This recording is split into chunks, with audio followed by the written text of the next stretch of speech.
I'm Greg Jarrett, and you were in the strategy room. Wisconsin's legislature gaining nationwide attention over their decision to target food stamp reform.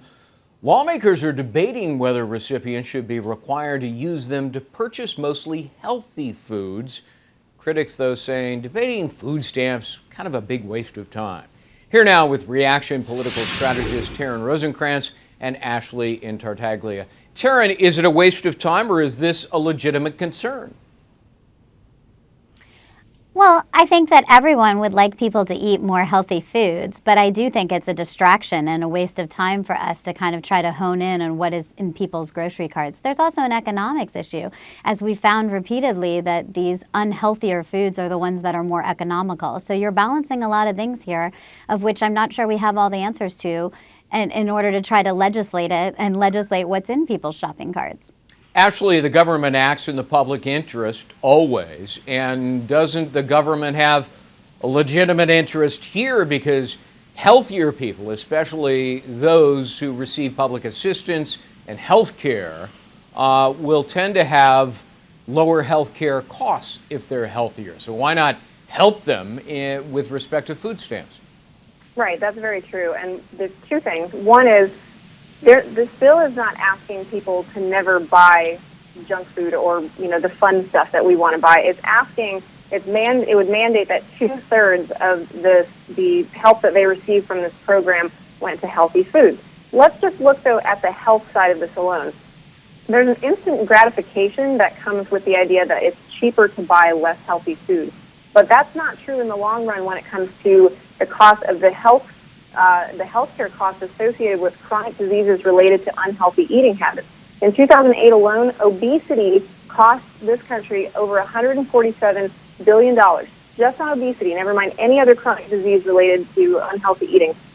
So I think that this is not a bad thing. Like I said, we're not mandating that you only eat lettuce. We're just saying proportion a little differently so that 2/3 of what you're buying on the government-funded program is healthy and is not going to cause you to have health problems, and then you have that 1/3 that you can get stuff that you like, that's the fun stuff, the junk food. Let's put up on the screen the Wisconsin food stamp proposal here. It would limit the purchase of junk food. It would prohibit the purchase of crab, lobster, shrimp, the expensive stuff, and spend 2/3 of the benefits on beef, pork, poultry, potatoes. Taryn, the crab and lobster, really? Food stamps for lobster? I don't even buy lobster very often because it's so expensive. We did the story about this San Diego surfer. He'd surf all day. He lived off of welfare and unemployment benefits. Then he'd go to the market with his food stamps and he'd feast on lobster every night. Come on, that's not really how taxpayer money should be spent, is it?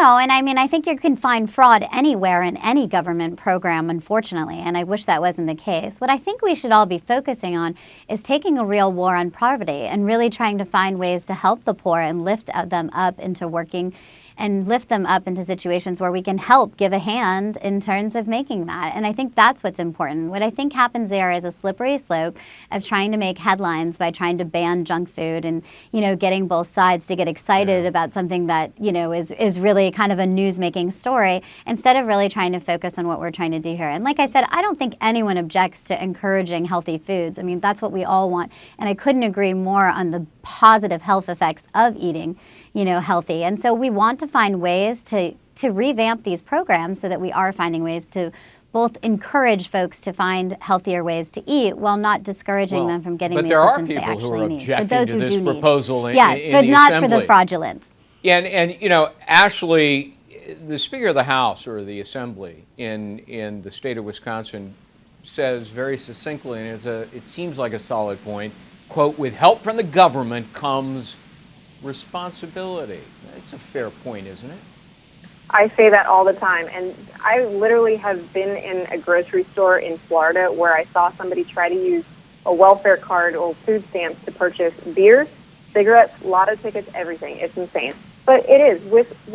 When somebody else is paying for you, you have to play by their rules, and there's responsibility and there are rules that go along with that. We're not forcing anybody to eat just lettuce. Like I said, we're just saying, let's do this in a better way so that the taxpayers are not later in life incurring all of your medical costs from all this horrible food you've been eating. And I commend Wisconsin for it. I think it's a great idea. And listen, some people do abuse the system to the extent that they trade their food stamps for drugs, which is why increasingly states have been moving to drug test those recipients. But we'll leave that for another day.